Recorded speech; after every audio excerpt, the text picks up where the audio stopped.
Oi pessoal, hoje aqui num cenário diferente, estou aqui na casa da querida amiga e aluna Leni.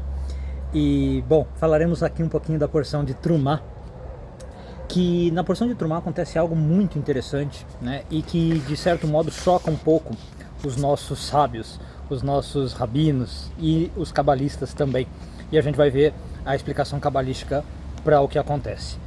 Bom, na porção de Trumá, Deus aparece e começa a dar um monte de instruções detalhadas e minuciosas para o povo de Israel construir um tabernáculo. O que é um tabernáculo? É uma casa, né? Uma casa onde Deus vai morar, onde Deus vai habitar.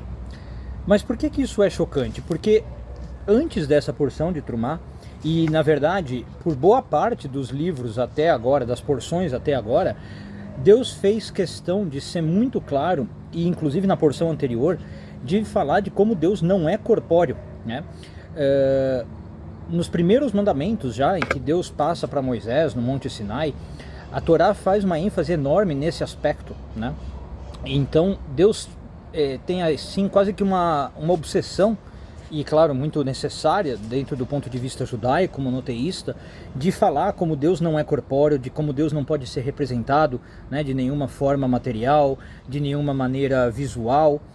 E aí, como eu falei, vem aí uma coisa chocante, porque nessa porção, Deus agora parece que, num contrassenso, num paradoxo, fala: mas eu quero que vocês construam uma casa para mim, e eu vou habitar nessa casa, eu vou habitar no meio de vocês. Então, os nossos sábios, os nossos rabinos, os nossos comentaristas se viram aqui diante de um dilema tão grande que eles se viraram assim, às vezes se desdobraram, né, de vários modos, para tentar explicar por que isso aconteceu.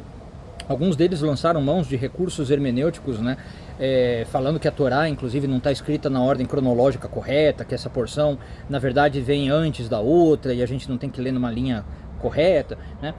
Bom, eu queria dar aqui a explicação cabalística do que está acontecendo, né? Por que a gente vê que, apesar dessa insistência enorme de que Deus não é corpóreo e que realmente a gente não tem como representá-lo, de como a gente materializá-lo de nenhum modo, a gente vê nessa porção de Trumá essa questão da casa de Deus sendo construída para que Deus habite no meio do povo como se fosse um ser humano, nesse sentido, né? Como se fosse uma pessoa que vai ser a minha vizinha e vai estar morando no acampamento junto a mim.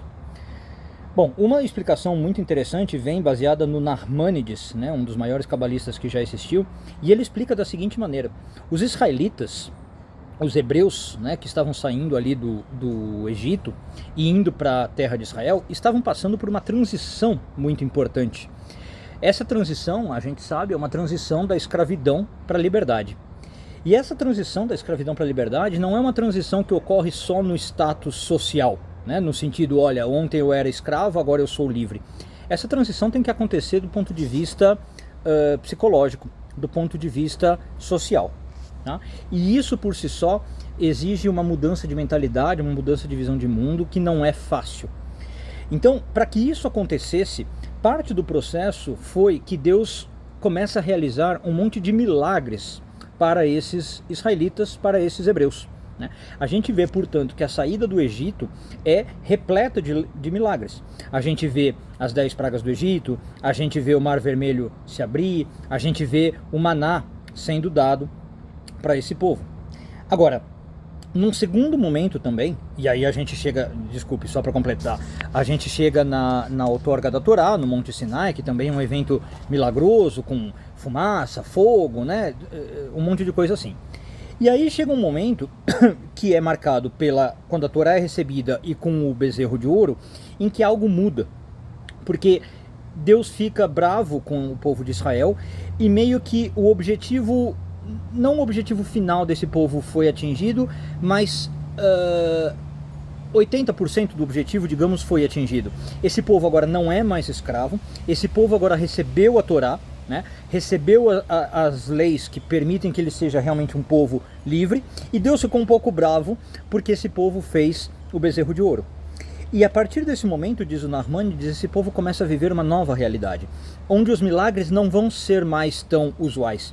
Esse povo não vai ver mais 10 pragas, não vai ver mais o Mar Vermelho se abrir, não vai ver mais uma intervenção divina tão próxima.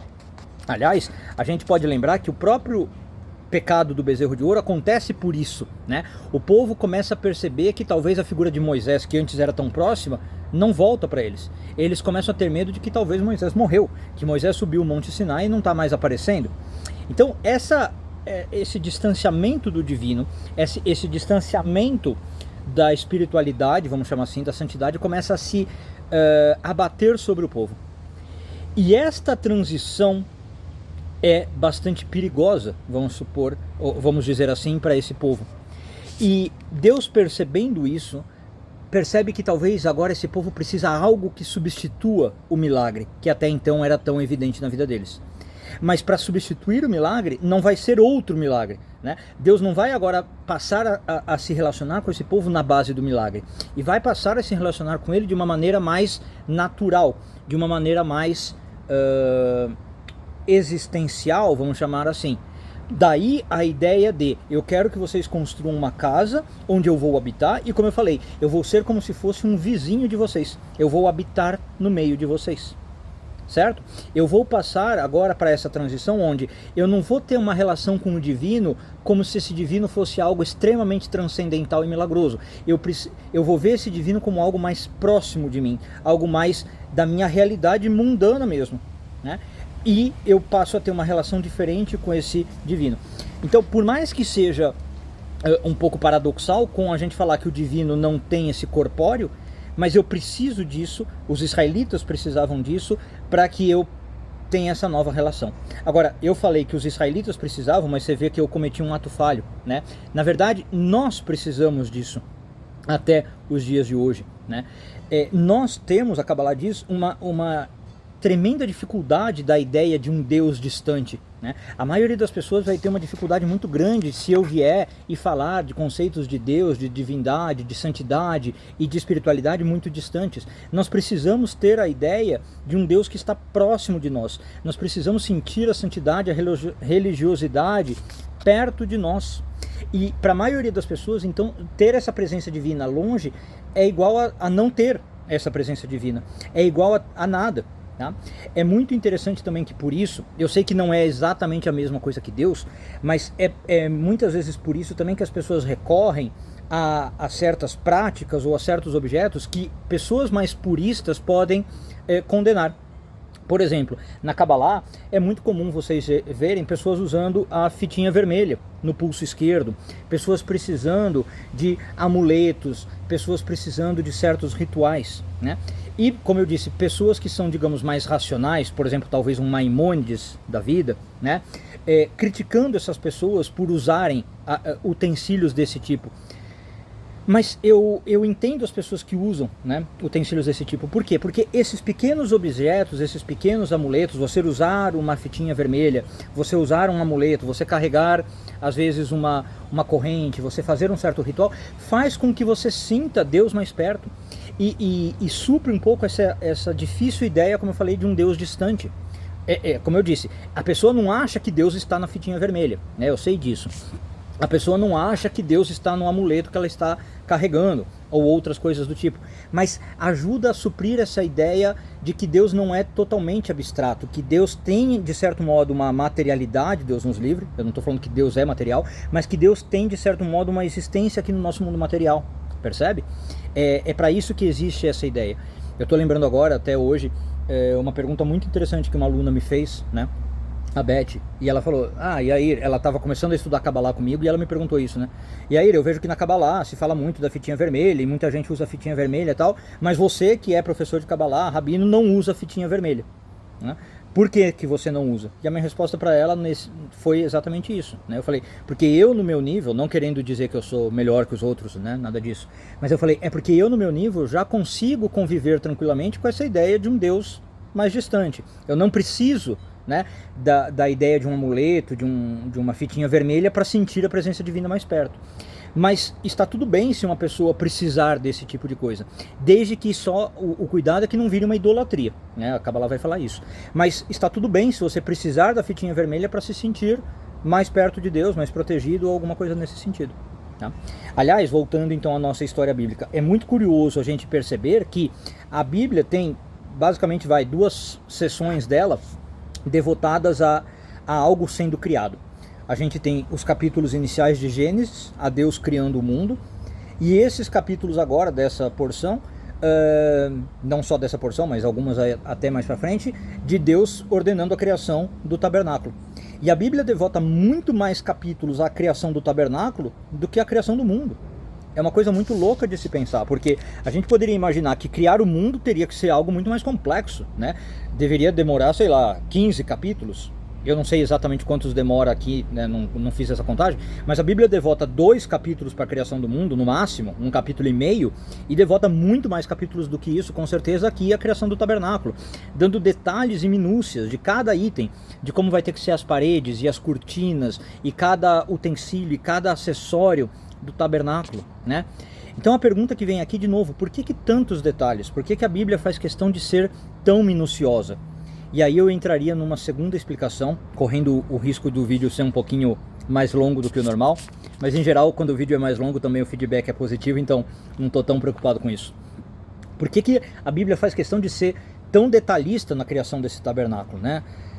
Se a gente entender o que esse tabernáculo representa, né, essa presença divina em nós, a sensação de Deus perto de nós e não esse Deus transcendente, me parece que também aqui a lição que a Bíblia está querendo passar é que Deus está nos detalhes das coisas da vida material, nos detalhes do mundano, né? A gente não precisa esperar encontrar Deus, de novo, nas coisas grandiosas e milagrosas, nos grandes eventos. Deus está realmente na contemplação, eu diria, das pequenas coisas. É realmente assim, numa cortina, é numa parede, é num prato de comida, nos objetos, por menores que sejam, na fitinha vermelha, como eu falei, né?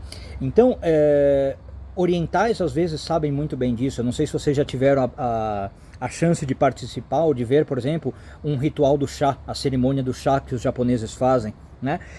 Ali você percebe que cada detalhe conta, cada gesto mínimo conta, e você tem toda uma ritualística para fazer, né? Mesmo quando a gente sai um pouco da doutrina oriental, vocês já devem ter ouvido falar por que as grandes igrejas eram decoradas com enormes vitrais, e vitrais extremamente elaborados e coloridos, com várias cenas, né? Porque você olhar para aqueles vitrais era uma maneira de você encontrar de certo modo a Deus e encontrar a santidade, né? Então era um modo de você educar as massas numa época que você não tinha pessoas alfabetizadas e letradas, né? Então você tinha as imagens, mas essas imagens eram extremamente detalhadas por isso. Você tinha, por exemplo, um padre, um monge, um bispo que levava um camponês simples para dentro da igreja e ele ia apontando os detalhes do vitral, né? E ele falava, veja então a túnica vermelha de tal santo, veja o detalhe da Virgem caída, do não sei o quê, e cada detalhe daquele vitral contava. Então o vitral ele não podia ser algo simples, ele tinha que ser algo detalhado, né? Voltando para o Oriente, não sei se vocês sabem, eu fiz uma viagem para a Índia, Nepal, Butão, né? E eu visitei um monte de templos e mosteiros budistas. Eles têm painéis enormes retratando passagens da vida de Buda, né? De Siddhartha Gautama ou de outros Budas. E também painéis riquíssimos em detalhes. Às vezes, para quê esses detalhes todos? Para isso, para que você, através da contemplação de pequenos detalhes, chegue em algum grau perto da iluminação, ou da santidade, ou da divindade. Então, eu acho que a Torá, de certo modo, está mostrando isso. Eu me atentar aos detalhes pequenos de uma construção, não são só detalhes de uma construção, né?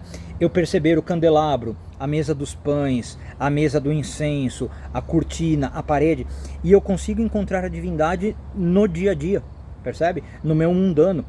É por isso que a Torá faz questão de dedicar tantos capítulos, mais capítulos a isso do que a criação do mundo. A criação do mundo, de certo modo, ela me revela o divino de uma maneira, né?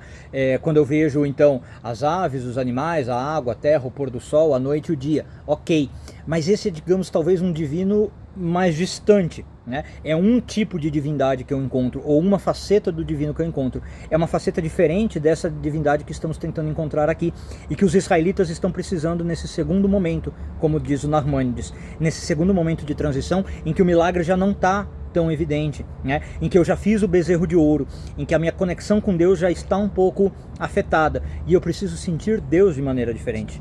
Então essa contemplação, E aí, só uma última observação. A gente tem que tomar um cuidado para não achar que essa contemplação também é necessariamente externa, né? A gente tem que lembrar que esse tabernáculo é um símbolo. Essa contemplação pode ser externa, claro. Eu posso olhar os detalhes, como eu falei, de um vitral, de um painel, de um objeto de arte, do mundo, mas essa contemplação também é interna, né? Todos esses objetos que o tabernáculo mostra, os cabalistas não hesitam em dizer, estão dentro de nós, né? O templo habita dentro de nós. Esse tabernáculo depois vai virar o templo de Israel, né? Essa casa é temporária. Então, essa luminária, esse candelabro está dentro de nós, a mesa de pães está dentro de nós, a mesa de incenso está dentro de nós. Então, essa contemplação é externa e interna.